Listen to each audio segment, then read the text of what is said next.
following is a Comfortably Zoned Radio Network production. Hello, everyone. This is Rob Deininger with Comfortably Zoned Radio Network, and I'm here with Jack Degraw, and we're talking Yankees baseball. How you doing, Jack? Good. How are you, Robert? Not too bad. Yankees are AL champs. That's something to celebrate. Yeah, I mean, it's really been a magical season. I mean, if you see all the injuries they had, and to win 100 games, and it's really been an incredible season. Yeah, and I saw a stat. Aaron Boone's the first manager in Major League history to have back-to-back 100-win seasons to start his managerial career. Wow, I didn't realize that. That's a terrific accomplishment. Yeah, and the last time we talked, we've had Severino pitch, Montgomery pitch, Betances pitch, and we got news regarding Domingo Germán, who basically is done for the rest of the year, along with Betances with injury. Yeah, we heard about Germán. He had something Monday night, and Germán slapped his girlfriend with a MLB official watching. So I think that's the end of Germán for this season. Yeah, and I'm looking at the stats for the last 30 games, and the Yankees' best pitcher has been Paxton, but behind him has been Germán as far as wins, with 2-1 with the 3.32 ERA in those last 5 games, and Paxton's 5-0 in his last 5 starts. Well, I think there's a good possibility. Now you're going to have maybe Tanaka pitch game 2, and maybe you'll have Severino pitch game 3. I mean, he could start and throw 65, 70 pitches. So, it's still up in the air, but I think we will see Paxton for game 1. Yeah, I mean, Severino, he pitched 4 innings, gave up only 2 hits and struck out 4 through 4 innings. He looked like the old Severino, so hopefully his next start he's just as impressive, because we're going to need him now going into the postseason. Did you happen to notice, Robert, how hard he was throwing? No, but I think he was throwing up around 96, 97, I think.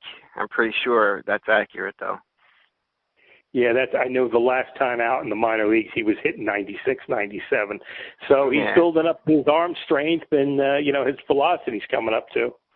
Yeah, and Montgomery pitched. He didn't have quite as good as outing as Severino. He pitched 2 innings, gave up 3 runs on 4 hits, but you expect him to work through some things, build up his arm strength, but the Yankees don't seem to have him starting any games the rest of the year, so maybe they're going to have him come out of the bullpen, maybe?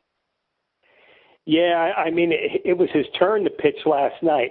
I think it was just important to get Montgomery on the mound because, when they have Tommy John surgery, they come back, and even when they come back, they're still not anywhere near 100%. So I think it was good. He might get into a couple games, and then you go into next year and move forward with Montgomery.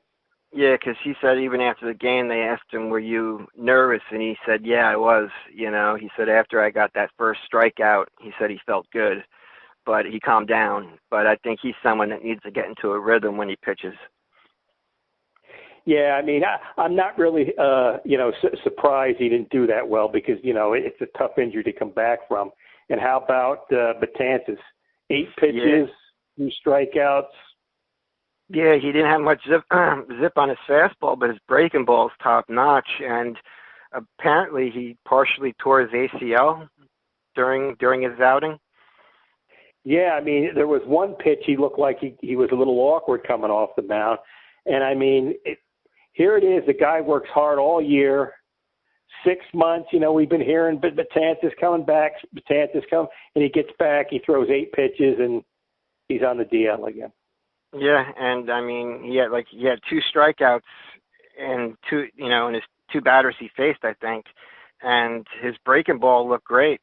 I know after his first pitch, he looked up at the scoreboard to see how fast he threw. His fastball wasn't as high as it usually is, but his breaking ball, like I said, was still great as it was always been. So it hurts not having him. It's a shame too. To work all summer really to come back and to have an injury like this has gotta hurt him. Yeah. I mean, it's very discouraging, but I heard he'll just be in a walking boot. He won't need surgery, so hopefully he'll be ready for next spring training. Yeah, because I mean, like you said, the Paxton might have to start game one, followed by Tanaka, and you think they'll go with just a 3-man rotation with Severino filling out the rotation, or do you think maybe they'll go with a 4-man rotation? Well, there's a possibility. They might have like what they've been doing. Green start a game, and it depends the situation. I mean, if they're behind 2-1 or they're up 2-1, they might do something different. Because if you're down a couple games, you could bring Britton in the third inning, and you could have Chapman come in the seventh, and because when you're in a must-win situation, it's like you do whatever it takes. A lot of teams have been bringing in their top relievers in the 6th inning in the playoffs. So we'll have to see what happens. And right now, the Yankees are, I think, a half game behind Houston for the best record in the American League. It'd be nice for them to get home field advantage. As much help as you can get going into the playoffs. Yeah. Well, I mean, the Rays are battling it out, and the Twins got a heck of a team. Oakland, Cleveland. So, I mean, whoever these teams play in the playoffs, I mean, if you don't play well, you could be going home early. Yeah, because Oakland right now has a 2-game lead in the wild card, and Tampa and Cleveland are tied for the 2nd spot. So it's getting tight going down the stretch.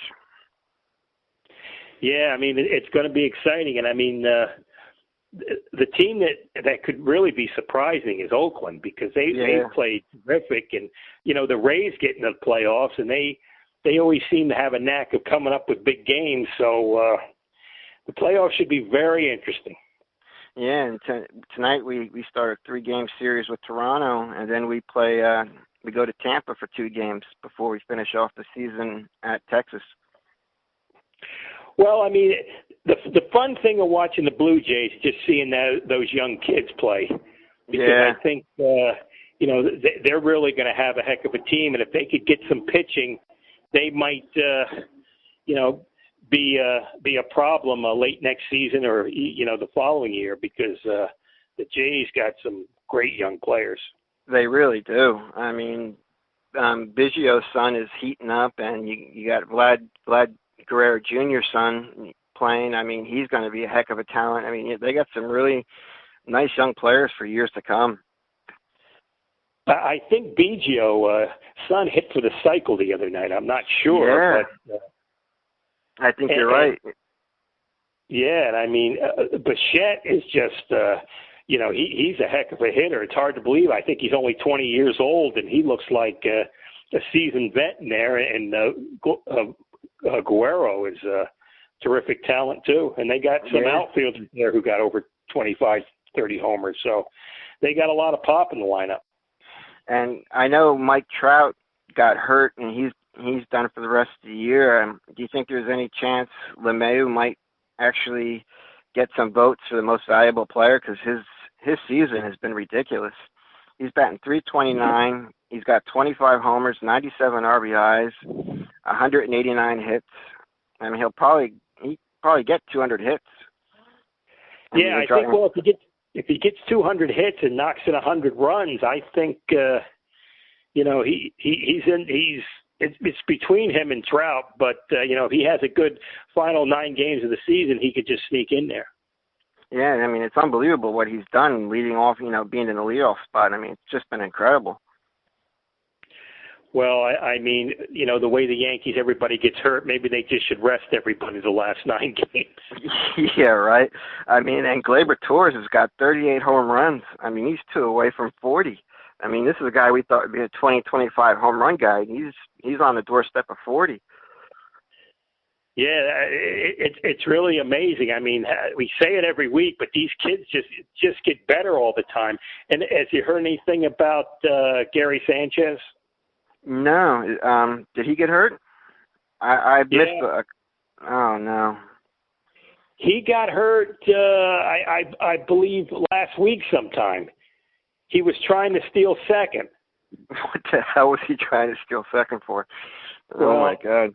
Yeah, I think he pulled a groin, and it's they don't know if he'll be back for the playoffs or the start of them. And Carcione got hurt, and they say he should be ready by the end of the season. So with a week left, we could still see 3 or 4 more injuries.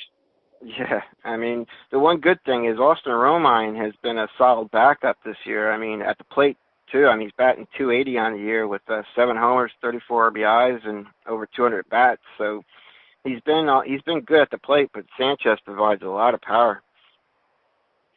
Yeah, and I mean, Romine always seems to do something offensively. He gets a big hit, or he hits a sac fly, or he's really a very good ball player. I mean, he's not. You don't have the arm Sanchez does or the power, but he does some things better than Sanchez. So if they have to play him in the playoffs, I mean, they'll still be in good shape. And it seems like Aaron Judge he's in the last 30 games he's batting .281. He's got 11 homers and 18 RBIs, but he just seems like he's plateaued a little bit. Like you're waiting for him to explode, and he just hasn't so far this year. Yeah, I think missing time with injury. It just seems like he's had some good stretches, but he hasn't had that one big where he just takes over for a week or 10 days, and hopefully it'll happen in on October. Yeah, and I'm still curious to see what the Yankees are going to do with their roster. I mean, because LeMahieu's got to play, and Urshela's having a heck of a year, batting .323 with 20 homers and 73 ribbies. You like to get him in the lineup, but that would mean you'd have to sit Voit or maybe play Voit at DH or something like that. Yeah, and I mean, another thing, are they going to put Stanton on the playoff roster? Yeah. I think you have to have him on the roster, but is he going to start? Yeah, I mean, if he's healthy, he's got to be on the roster, and if he can swing, you'd probably think he'd be in the lineup, DH or maybe left field. Yeah, and I mean, it's like, like we say every week, if they don't play him, they'll get criticized, especially if they don't win. And if they play him and they don't win, they're going to get criticized. And I mean, he's only going to get maybe 30 at-bats, 35 at-bats. And I mean, you want to go in the playoffs with a guy who's only played 17, 18 games this year.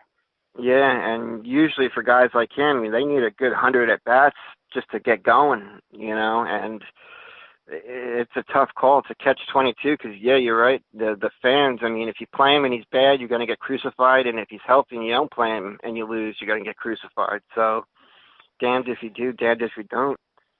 Yeah. Yeah. And I mean, that's what, you give these guys these long-term contracts and you got to play him. So we'll probably see him, in the starting lineup every game, and you don't know how he's going to do. And one guy who, I mean, I thought I wrote him off this season. That was Brett Gardner, but he's got 26 home runs this year. It's unbelievable. Yeah, ever since he had that little injury, I think the beginning of August, he had a week off or so. He's really come out and he's played terrific. I mean, he's actually developed into a power hitter this year. And, at the beginning of the year, I had questions whether he's even going to be on the team next year. And I don't think there's any question now you'll have him on the team next year. Yeah. I mean, and who is Didi Gregorius injured right now?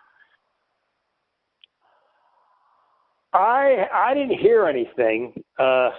Maybe he got soaked. Maybe they threw too much champagne on him last night, and he might have slipped and got an injury because, every time you turn on the computer or open the newspaper, you scroll down and you find out there's another Yankee with a pulled muscle. So it's almost like an everyday thing. Yeah, I'm looking at his stats, and he's only batting .248 on the year. I know he's had a lot of injuries to deal with, but I was hoping a little bit more production out of him. Yeah, I mean, there's talk about are they going to sign him for next year, and I don't think there's any question there. I think they'll sign him because I don't know if you want Gleyber Torres playing shortstop every day, even though he does a good job. He's no Didi defensively. No, Didi's one of the better shortstop in the major leagues defensively. And I know LeMahieu, I think he's someone that the Yankees should give an extension to and do it quickly. Because I think they only signed him to a 2-year deal. Yeah, I mean, they've got a lot of decisions, coming up in the near future. I mean, they got Judge, and they got Sanchez and Torres and Andujar. I mean, like, these guys are only making $2.6 million. And they're going to come up and they're going to want $2.6 million, $26 million a month in a couple of years. So, it's going to be interesting what happens. Yeah, and I mean, with the play of LeMahieu and the emergence of Urshela, you wonder if Andujar becomes, a trade chip for next year. I mean, it'd be one less guy they'd have to worry about paying down the line.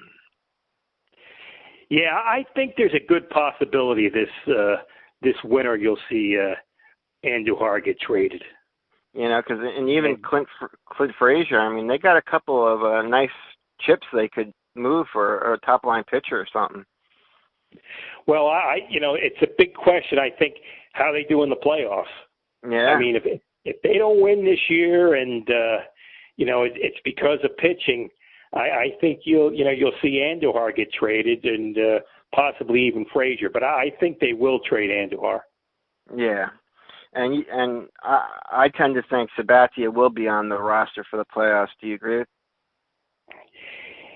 It seems like they're going to give him every opportunity. I mean, he pitched, the other night, so-so, and he's pitching Tuesday against the Rays. He always looks good against them, and then that lines him up for Sunday, the season final. So I think, they might bring him out of the bullpen because he only pitched in 2 or 3 innings. So it'll be interesting to see what they do with CeCe.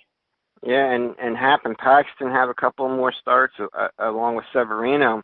Happ has actually pitched not that bad the last 5-6 starts.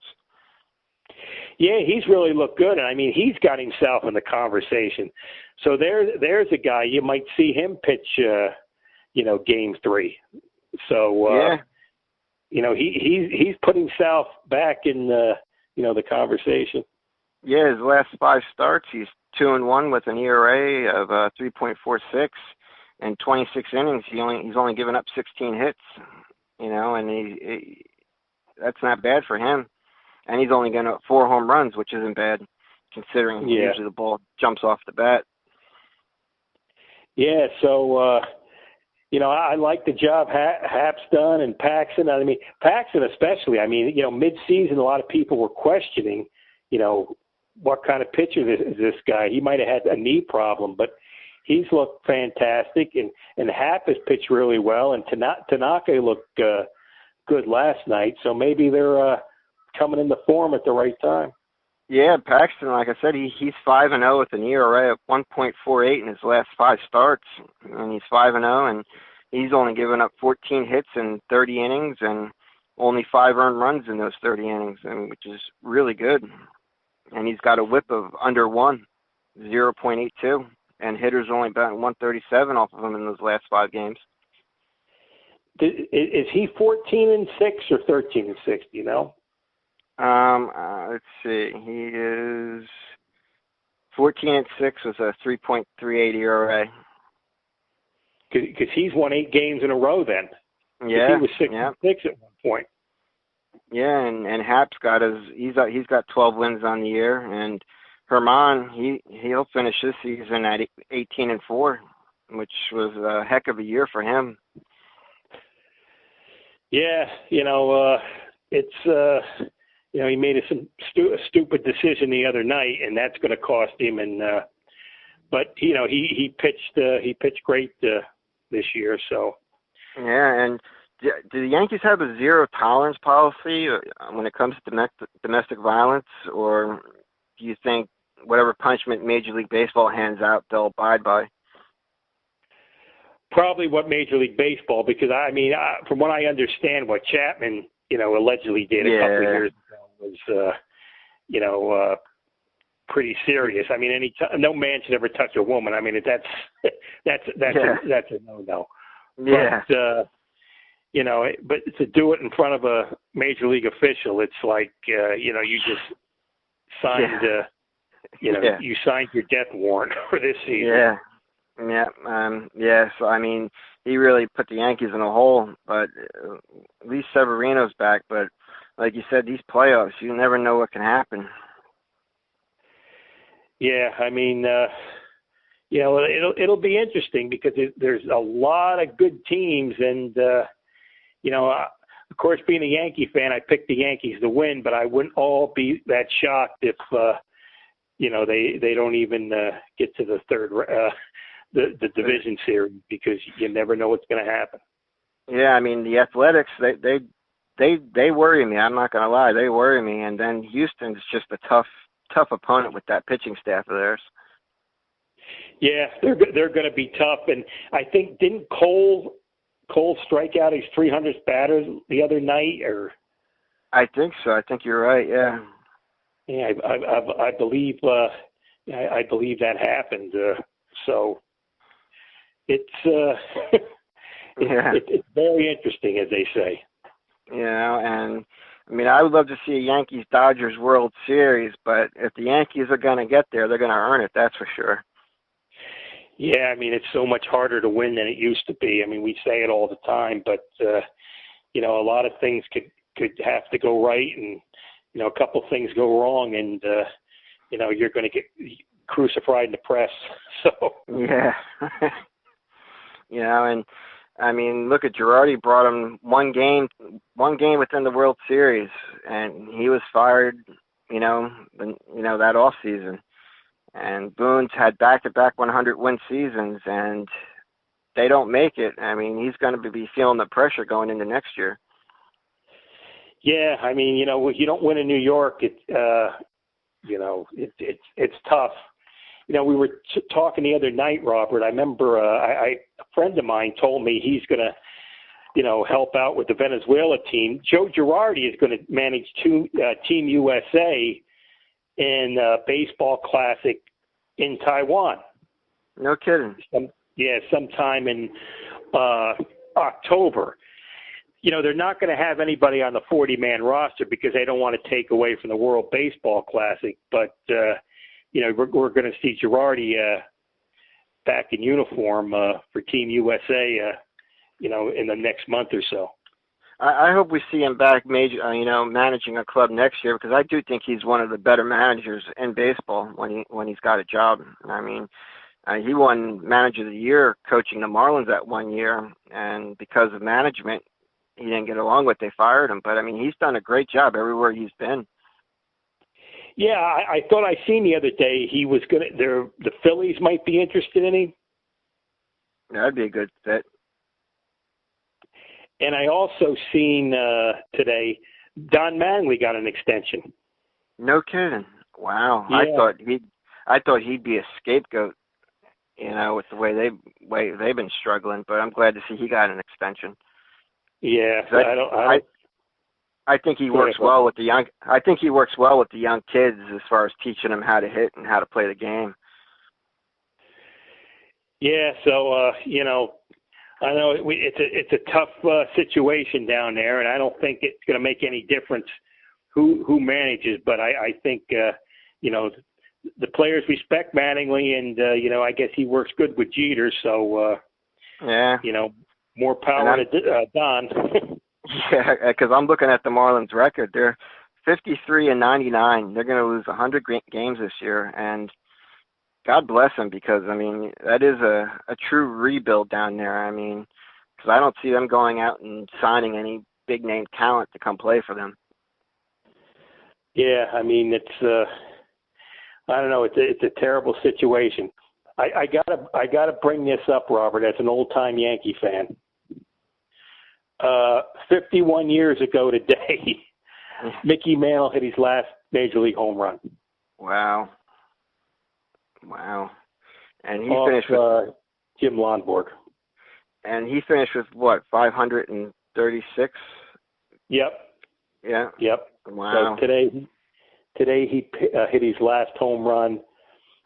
Because I remember I went the next day. It was Fan Appreciation Day, and Roy Culp one hit the Yankees. Roy White got a hit in the seventh inning, or they would have got no hit that day. So There's a little worthless trivia for you.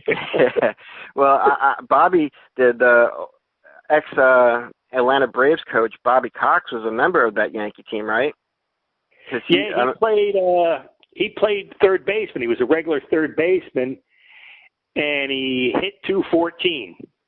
Yeah, which I remember that year nobody hit too much. So I remember him saying, even though Mantle wasn't near what he used to be, he was still the best hitter on the Yankee team. Well, Mickey had lost a lot, and I think Roy White led the team that year in '68. I think he hit like 267, and nobody hit that year. And I think they lowered the mound after that season, or something. They did something with the mound after that because nobody was scoring runs. Wow. God, getting old when it's been that long. Jesus. Yeah, it doesn't seem that long. No. I mean, I wasn't around for that time, but my dad, like I said, he grew up a Mantle fan, and I was born in the mid-'70s, and I heard the stories of those teams and the teams of my father growing up. And now, I mean, I can't believe how fast time goes by. And you're seeing ball players retire that you grew up rooting for. It's something else. Robert, I was on a Yankee website the other night, something about Horace Clarke, and somebody brought up the Telephonic Hall of Fame. And what you used to do, it would be like sort of out towards right field.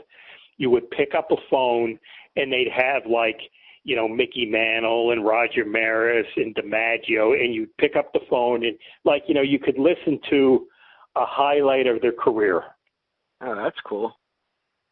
But the thing I remember, it was like June of '71. My friend Louis picked up Lou Gehrig, and he was listening to Lou's speech, and somebody had put mustard on the receiver of the phone. Oh, God. And if you ever, when you had the old ballpark mustard, it was like, I remember it took a couple innings to get it out of his ear and stuff. Yeah. But that's what I remember about the Telephonic Hall of Fame. Oh my God. Yeah, and also I'm looking at the Mets record. They're 3.5 games out of the wild card. It looks like it's going to take a miracle for them to get in the playoffs. I was actually rooting for the Mets. Yeah, I was hoping they'd get in. I think it's a big thing, though. At least they get over 500 because, the way they were playing at the All-Star break, it looks like a lot of people thought they were going to sell the show. So, yeah. And the Yankees, it looks like they made a smart decision. I mean, even though Bryce Harper and Manny Machado are great players, the Phillies, they're going to miss the playoffs, and the Padres, they're 14 games out of the wild card and 29 games out of division. I mean, they really haven't helped their clubs that much get over the hump. Yeah, I mean, Harper's had a nice year. He's got 32 homers, I think 104 RBIs. So he's done everything that, advertised, Yeah, because, I mean, they've sold a lot of tickets, so they've made a lot of money off him. Harper's an outstanding player, but to me, he's not like you figure maybe 40 homers, 125 RBIs. He's a great player, but I don't think he's as advertised as we say. The average is never that high. I don't know how Machado's doing. Yeah, I don't know either. But Harper, though, before we acquired Stanton from Miami, I remember thinking a couple of years ago I would love to see Harper in a Yankee uniform. I mean, I thought he was a perfect match for New York. I thought he'd be a great player to have here. With his personality. Was a big story. Yeah, that was a big story a few years ago. But yeah. I mean, he's had a solid year, and the Phillies have sold a lot of tickets and sold a lot of T-shirts. So even though they didn't win this year, I don't think they regret signing Bruce Harper. No, not at all. I said Bruce Harper. Yeah, Bryce, yeah. But yeah, Bryce Harper. I mean, he reminds me of a version of Paul O'Neill, just the next generation type. Well, he's got that fire and stuff. Yeah. They play with a lot of passion and stuff, and the fans relate to that. They enjoy that. They like that. I remember when Paulie come to the Yankees, he turned into a great player. He was a great Yankee. Yeah, I mean, and I used to love it when he'd go off on the water cooler. Yeah, he did have a lot of fire in him, and I think they traded Roberto Kelly for him? Yeah. Yeah. There was a clip when O'Neill was with the Reds, and they hit him a ball in right field, and he got pissed off, and I think he kicked it in. Kicked it into the infield, and it was a perfect kick. You couldn't have a better kick. Yep. Yeah, he was definitely a Lupinell type of guy. Okay, Robert, you want to do it now? Yeah. Okay, you start off. The Giants, right? Yep. Yeah. Oh man. I mean, they benched Eli Manning. I mean, everyone knew it was coming. But 2 weeks into the season just makes no sense to me whatsoever. I thought they'd at least give Manning the first month just to see, because usually the first couple games it's like extended preseason. I mean, it's just teams are still getting into football shape at this point because you don't usually play all your guys during the preseason anymore. And the last game against Buffalo, Manning didn't have his top 3 wide receivers, and Buffalo is one of the better defenses in the NFL. They haven't given up a 300-yard passer in the last 18 or 20 games, something like that. And they did a good job of taking Barkley out of the game after the first drive, and Evan Ingram, his only other weapon in the passing game, they took out of the game completely until the end. I mean, so Manning really had nothing to work with. And even Kurt Warner looked at the film, and he said Manning's playing good enough to win games. It's just a talent. Their defense is horrible. They're hurt at the receiver position with Golden Tate being suspended the first 4 games, and Sterling Shepard, their number 2, being hurt with concussion last week. It just didn't make any sense to bench him now. I mean, if you were going to start the rookie this early, why did you even bring Eli Manning back? It would have been better if they just released him, save the money towards the cap space, and go out and get some other weapons, whether it be on offense or defense, to help the team. But just to keep Manning back to appease fans, just to bench him, it just doesn't make any sense. Yeah, I mean, I think the writing was on the wall even in the preseason. They wanted Daniel Jones to start, and I mean, it's he's going to struggle. I mean, they're a really bad team, and I think you might see Barkley run 25 times this weekend against the Buccaneers because the Bucs got a good defense. They do, and I agree with you. I guarantee you Barkley will at least have 25 carries, and I wouldn't be surprised if he has upwards of 10 targets in the receiving game. And I'll be pissed if they do that, because the first 2 weeks, Barkley only saw the ball 11 times against Dallas, and they rushed him 18 times against Buffalo. And last year, when they were winning games, Barkley was getting the ball more than 20 carries a game, upwards of 30 carries a game. So to me, it didn't make sense why they weren't involving Barkley in the game plan the first 2 weeks. I mean, they really didn't make him a focal point other than their first drive against Buffalo. And I just wonder why they did that. And if they decide to use him a lot against Tampa Bay, I wonder if the coaching staff did it on purpose, just to get the young kid in there. Well, what happens a lot of times, when teams change quarterbacks for the next game plan, we'll simplify everything. Let's add some new plays. Not new plays, but let's do what's going to make him look good. So I think, like you were saying, you'll see Barkley run a lot.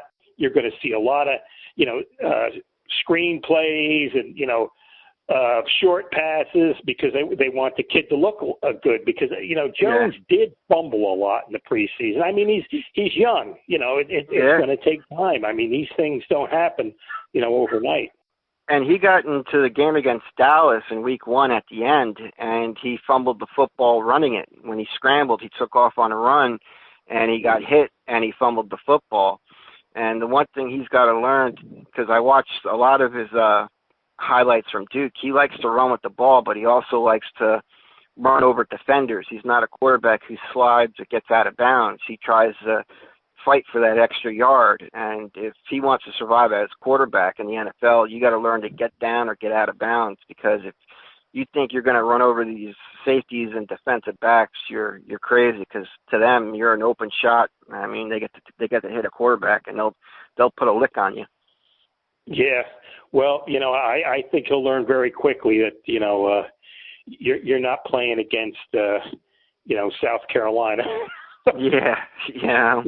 And I think the fans, he's going to fumble, he's going to throw interceptions, and the one thing we've been blessed with Eli is that he never missed a game due to injury. He started, I think, 232 or 233 games out of 234, and his availability and durability is just astonishing. And you might not see that with Daniel Jones. This is a kid who takes hits, who likes to hold on to the ball in the pocket, likes to run. So we might have a quarterback who might, be injured a lot more than Manning ever was. Yeah, what do you think they'll do with Manning, Robert? You think they'll trade him, or other teams might be interested in him, because there has been some injuries in the NFL early in the season at quarterback. Yeah, a lot of quarterbacks went down. I know he has a no trade clause, and I know he has no desire to leave New York. I think Jacksonville would be the only spot he might waive it, just because Tom Coughlin's there. But they had that young quarterback with the mustache, Minshew, I think his name is, who looked good last night. He's a nice, promising young quarterback, and they might ride him out. And the Steelers seem set on going with Mason Rudolph. I think this might be Eli's last year. I think he might retire after this year. And I saw something the other day. He's made the most money in the NFL than anybody, including his brother. I mean, so he has more than enough money to call it quits. Are they taking into consideration all the commercials too? No, yeah. I mean, he's made almost over $250 million just from the NFL. Imagine the money he's made off the field as a 2-time Super Bowl winner. I mean, he must have a nice, pretty penny put away. Yeah, I mean, he's been a stalwart from the Giants, and he's played some outstanding football. I mean, I think the Giants will probably, retire his number. Oh, absolutely. I mean, when you talk about like the history of the NFL, I mean, that game, that Super Bowl against the undefeated Patriots, I mean, that was just a great game. I mean, that to escape from that sack and to throw the ball down the middle of the field and the helmet catch. I mean, you can't tell the story of the NFL without talking about Eli Manning and the Giants from 2007. Correct me if I'm wrong, Robert, but didn't they play at Giant Stadium like the last regular season game that year? Yeah, they lost. The Giants lost 30. Yeah, they lost 38-35, but like even Michael Strahan said, they knew they could play with the Patriots after that game. And the Giants were already clinched a wild card, and there was a debate whether or not they should sit some of the Giants starters, but the Patriots weren't sitting anyone, so the Giants played everyone. And it was a back-and-forth game all game, and the Patriots won on the field goal, 38-35, but it sparked the Giants because they knew they could play with them, and I think it helped set them up on that run for the playoffs. Yeah. I remember that game. I mean, that Patriots offense that year were putting up points like no one ever seen before with Randy Moss at wide receiver. I think he had 22 touchdown catches that year. Yeah, I remember that game because I was at a Ranger hockey game in New York, and they kept on showing the score on the board because the Giants had to lead the most of the game. Yeah. Yep. I mean, at the end, the Patriots won it with the field goal, but I mean, it was a great game because I mean, no one really expected the Giants to stay with them, and they did. I mean, and they could have won that game. It was a game they could have won. And I really do think it sparked them for that run and gave them confidence when they faced them in the Super Bowl. Yeah, I mean they really hung with them, and to win the Super Bowl the couple times when they did. I mean, I remember watching the Giants growing up, and it's like you never thought anything like that was possible. Yeah, I mean that play where Manning gets out of they had it literally in their hands. They couldn't get him down. And like Michael Strahan said, if you knew Eli, he trips over his own feet in practice and falls down. So for him to get out of that sack and then to make that throw and then to throw the touchdown pass to Burris, when he threw that touchdown pass, he actually had talked about that play with his brother a couple days before. As soon as he saw that coverage when they lined up, he wanted that ball hiked right away. If you ever watched the replay, you could see him. He wants the ball hiked real quick because he knows Burris has single coverage, and he knew exactly where he wanted to go with the ball, and he wanted to get it as soon as he could so the Patriots couldn't adjust. So, I mean, Manning was well prepared. He knew what the Patriots were going to throw at him, and because of his ability to prepare and read a defense, he knew exactly where to go with that ball and that game-winning touchdown pass. Yeah, I mean, it's one of the great highlights in the history of the NFL. So yeah, and then even that second Super Bowl, I think the best throw of his career is to Mario Manningham down the sideline. He put it between a corner and a safety where only Manningham could grab it, and then the catch and the toe tap to stay in bounds. And Bill Belichick was on NFL film as he was mic'd up, and on that drive he says, "We're only going if Eli's going to beat us, he's got to do it with Mario Manningham." And sure enough, Eli puts the ball down the sideline to Mario Manningham. Perfect catch. I mean, and it set up the drive for them to win the game that time. So it just shows you, I mean, how good Eli was during those days. I mean, when Bill Belichick took away all his weapons and made him beat him with Mario Manningham, and he did. I mean, that's talent. Yeah, I mean, the Giants with Manning, they seem to be able to score points, but they just, the defense is, the defense has been really bad for the last 4 or 5 years. Yeah, they've same been helping too much. Yeah, and same with the offensive line. I mean, they seem to have fixed it now. I mean, I think the offensive line is the best he's had, but the last 5 years he's been playing without an offensive line and really without a defense. I mean, 2015, he threw 35 touchdown passes, which was second in the NFL behind Tom Brady. And the defense that year gave up the most points in Giants history. And this defense this year is starting out worse than that defense did. I mean, it just seems like the Giants, I mean, 1 year the offense is clicking and the defense isn't. And the 1 year in between chaos was in 2016 where the defense played above its ability. They had a weaker schedule, and Eli was able to make enough big plays to Beckham to get him in the playoffs in 2016. And in those playoffs, Eli Manning was the only one to show up. Everyone else wasn't. I mean, he had two drop passes in the end zone in the first half. I mean, the defense just got blown out in the second half. I think he had something like 12 drops in that playoff game in 2016. And it's just a shame. Is there any rumors up in New York of the coach being in trouble?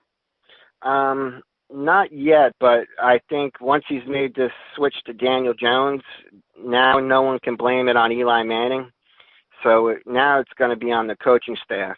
If Daniel Jones doesn't turn out to be the next franchise quarterback, then I think he'll be on the hot seat real soon. You think if they have another lousy season, they might fire the general manager? If Daniel Jones turns out to be a complete bust, and if he doesn't improve as the season goes on, I wouldn't be surprised if he's gone, because I mean he has misled everybody. I mean he's actually lied to the reporter, to the public. I mean he tells you he's not going to do this and he does it. I mean, and he's been in hiding. I mean when they benched Eli Manning, I mean they sent out a press release, but nothing from the ownership, nothing from the GM about Manning's service to the team. I mean, and the moves he's made since he's been GM are baffling. I mean I just don't. It just seems like he doesn't have a plan in place. It's like he's making it up as he goes along. And Jones is his pick. So if Jones doesn't pan out, Gettleman will be gone, whether it's this year or next year. And so will the head coach, in my opinion. Yeah, I mean, it just looks like a really, it looks like they look like the Knicks. I mean, yeah. It's like there's no plan at all. No, and Pat Shermer as a head coach has a winning percentage of .294. He hasn't even won 30% of his games as a head coach. So I mean, the last couple of years, everyone's been blaming, Eli's the problem. Well, Eli's gone now, so now it comes down to the coaching, and he has this year and next year left on his contract, and they look worse than they did last year. And that's what Mike Francesa was saying to him. He's like, you don't even look competitive this year. He said, at least last year you looked competitive. So it looks like they actually took a step backwards this year, especially defensively. And that falls on the coaching and the coaching staff. Yeah.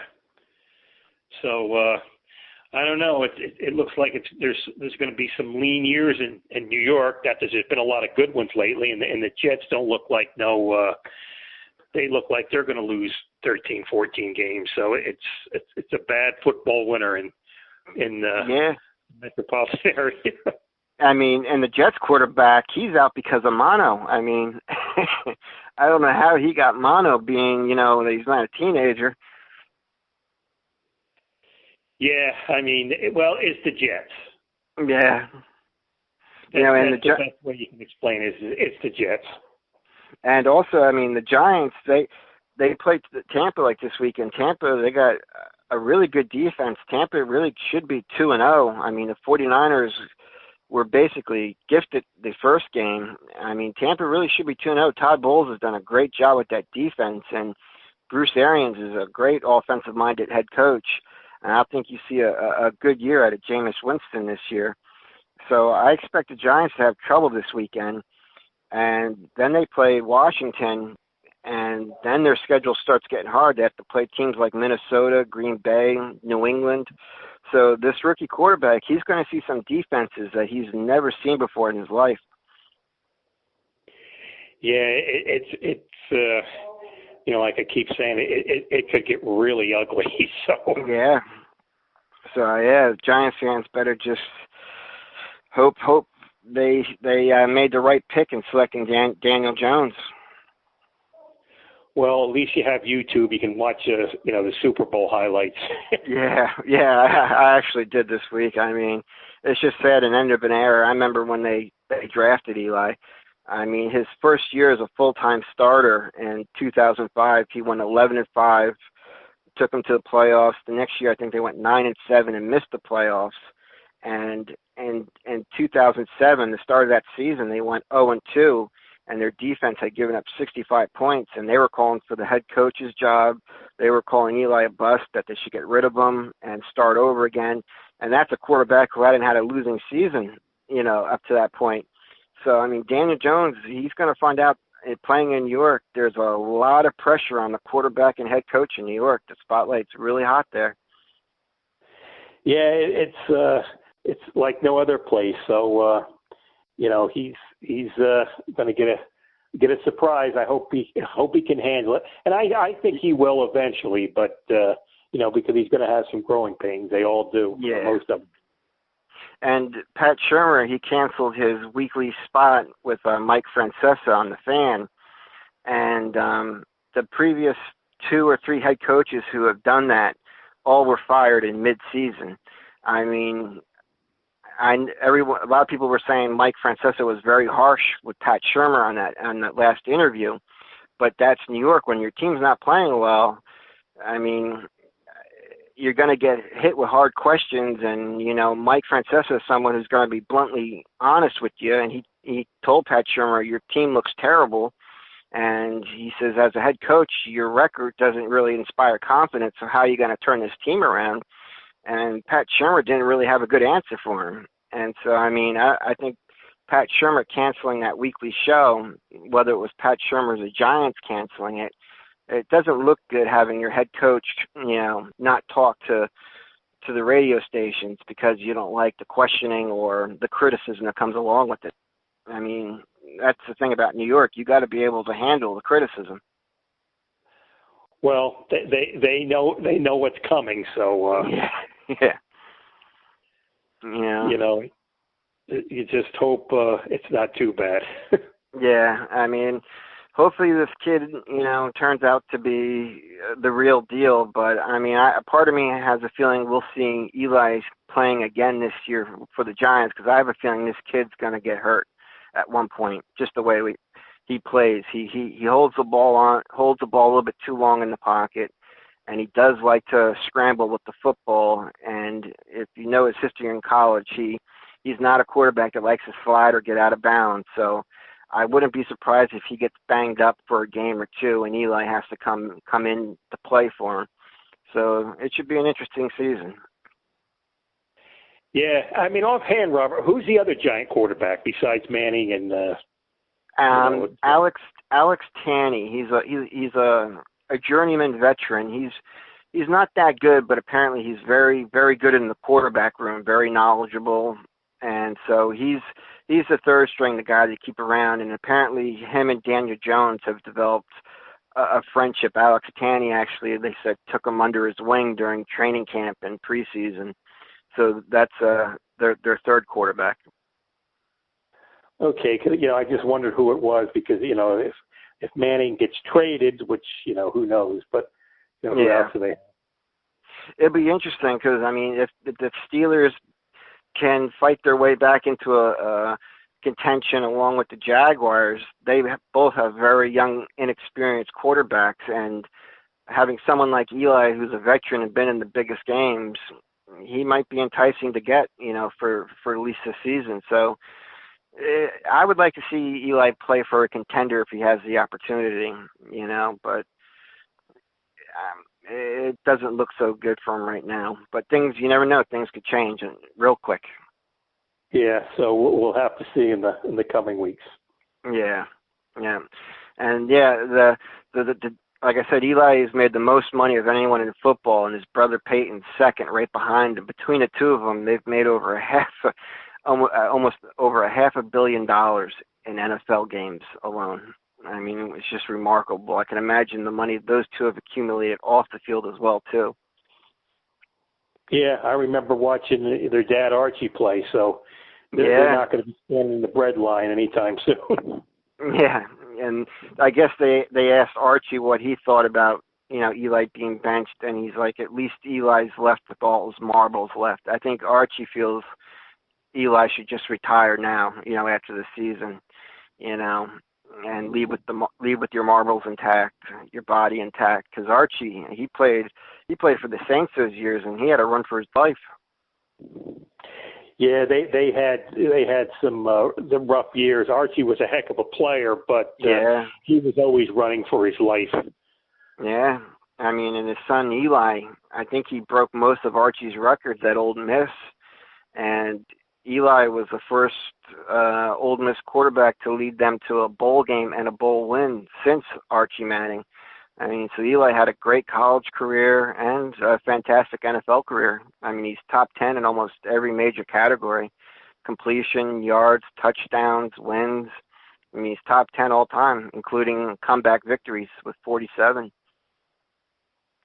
Yeah, they've had a great legacy in the NFL. Yeah, I mean, Peyton holds a lot of the records for passing yards in a season and touchdowns in a season, and Eli has his own records in postseason. I mean, quite an accomplishment for the Manning brothers, and along with their father being a player. Yeah, so it was. I remember seeing Archie play against the Jets. The Saints were 0-14, and Archie come and they beat the Jets 21-20. So yeah, and Archie. Go ahead, I actually watched, the biography on him, and he was actually a heck of a football player. If he had any kind of talent around him, he might have had a completely different career. Yeah, it's a shame, he didn't play for, the Rams or the Vikings or some other team, because he could do it all. But when you're running for your life, I remember him playing with a broken wrist in college. And so he was Archie Who.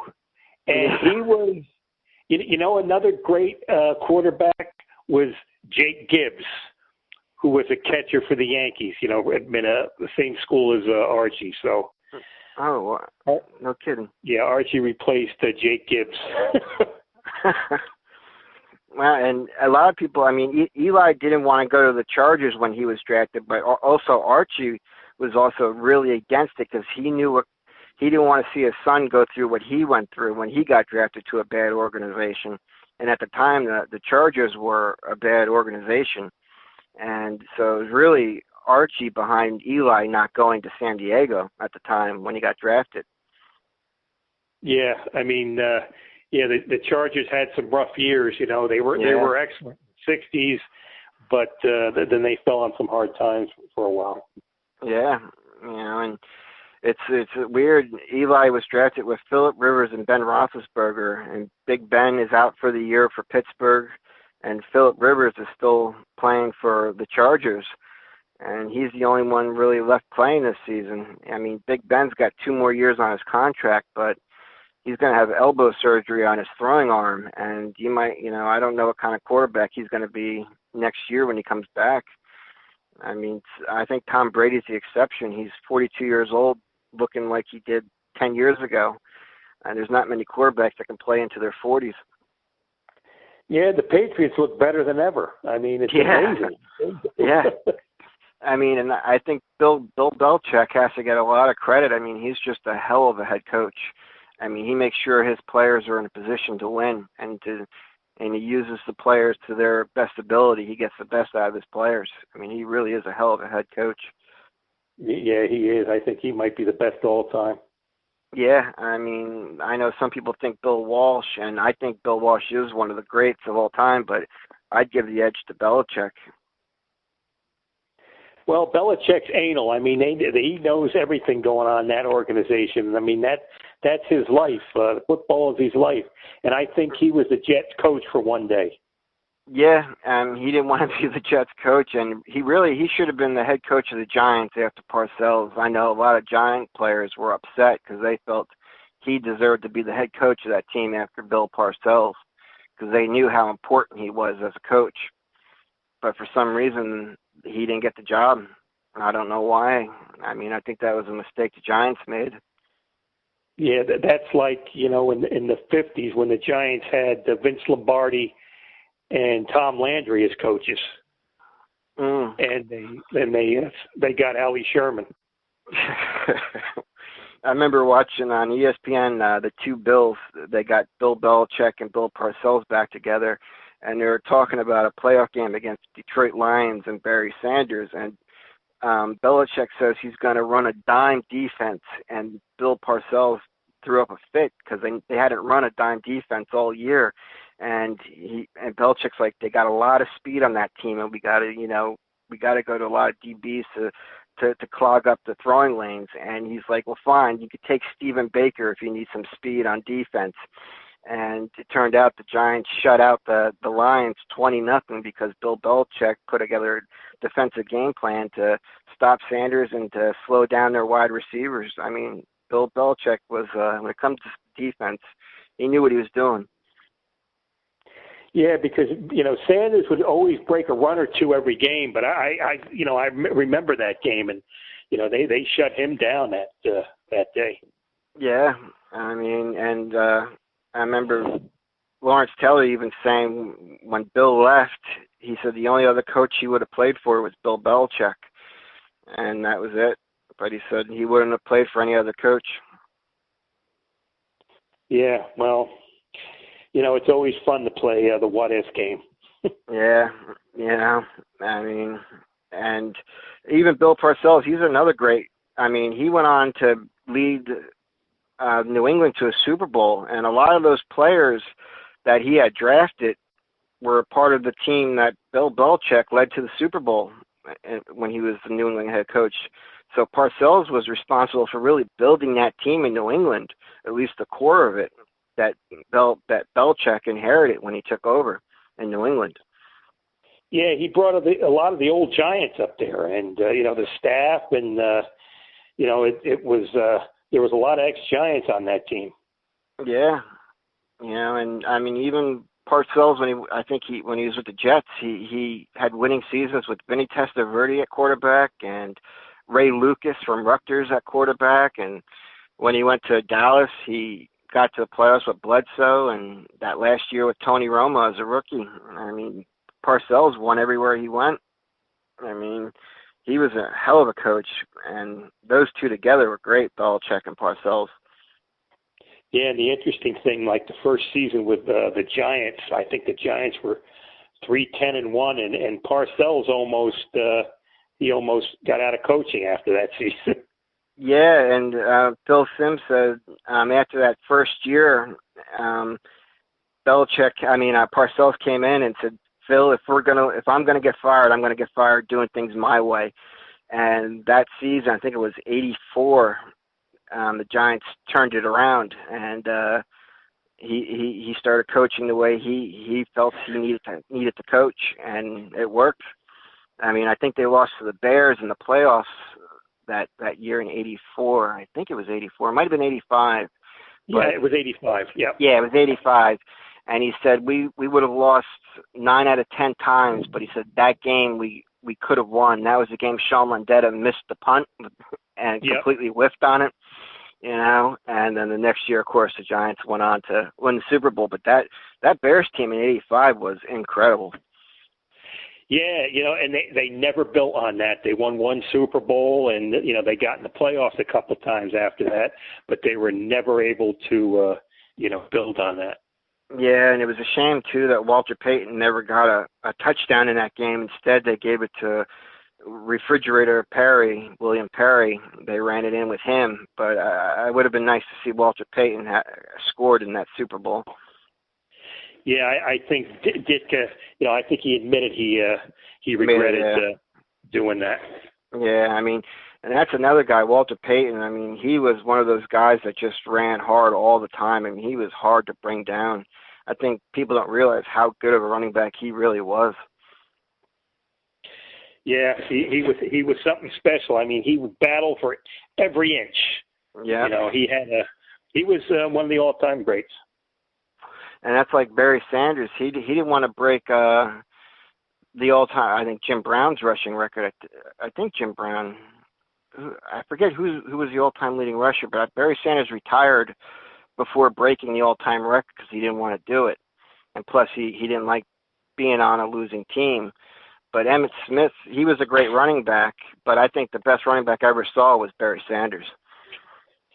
Yeah, Sanders was something special. He just got tired of losing in Detroit because they've been bad for a long time. Yeah, because I mean Barry only played 9 or 10 years, something like that. He retired at like 30 years old, and Emmitt Smith played well into his 30s. I mean, if Barry played as long as Emmitt did, Barry Sanders would be the all-time leading rusher by a lot. Well, the Cowboys had a great offensive line. I mean, that's why one of the and even Emmett says that's why he was one of the reasons he was such a great runner.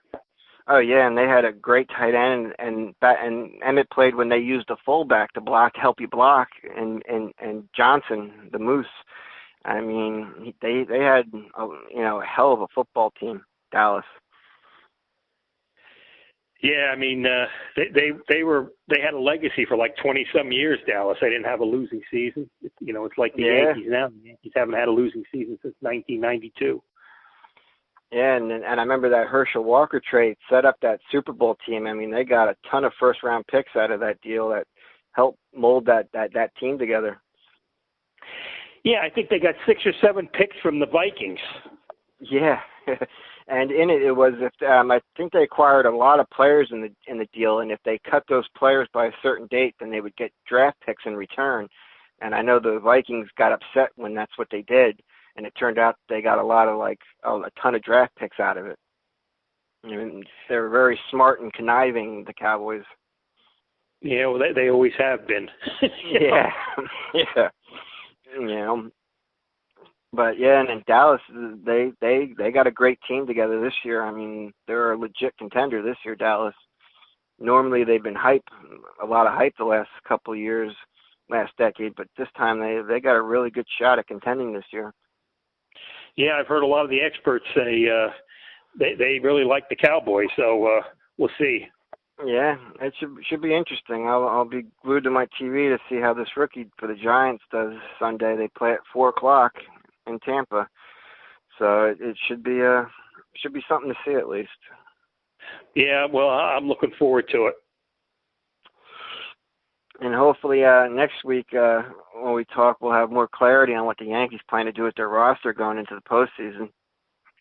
Yeah, it's tough now because you really don't know what's going to go on. And it's like you're almost in the dog days. So, the regular season can't get over quick enough. And I think Severino is going to play. Well, he needs to be a huge factor now with the Herman being done for the rest of the year. And I think Severino's got 2 more starts.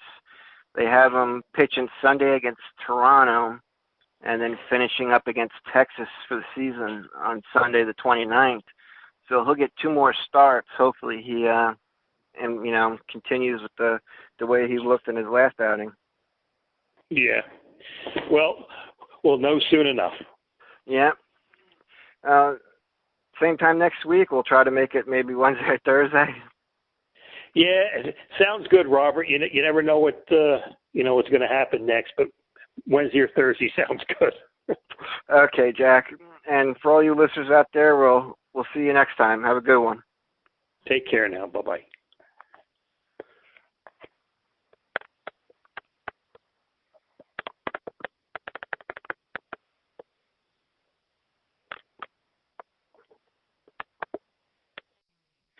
The proceeding has been a comfortably zoned network production. You are advised to keep your dreams wet, your humor dry, your children and grandchildren out of military recruiting offices and off the laps of clerics who wear dresses. Thank you for listening, everyone. Happy trails.